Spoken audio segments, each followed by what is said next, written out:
দুঃখ তো তখনই হয় যখন আমি বুঝতে পারি যাকে আমি সর্বোচ্চ দিয়ে গুরুত্ব দিচ্ছি তার কাছে আমার কোনো গুরুত্ব নেই।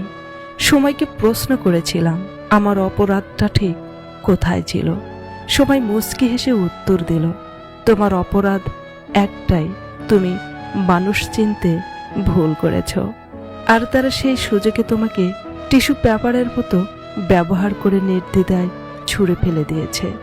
সবাইকে নিজের ভাবতে নেই, কারণ দিন শেষে সবাই এক একজন অভিনেতা, আর তুমি ছিলে তাদের সেরা দর্শক।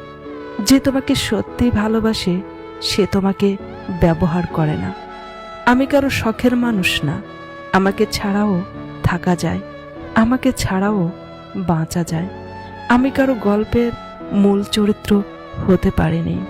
আমি হলাম সেই বাড়তি পাতা যা ছিঁড়ে ফেললেও গল্পের কোনো ক্ষতি হয় না। আমি ভীষণ সস্তা মানুষ, কেন জানেন? কারণ আমি সবার জন্য সহজলভ্য ছিলাম। আমি জানি এই ভিড়ের মাঝে আমি একা।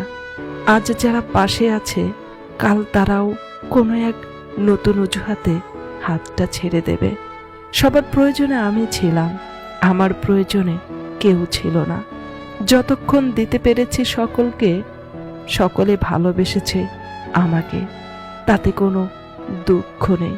কষ্ট তো শুধু একটাই, মানুষ বুঝলাম, মানুষ চিনলাম একটু দেরিতে, আর একটু আগে চেনা দরকার ছিল।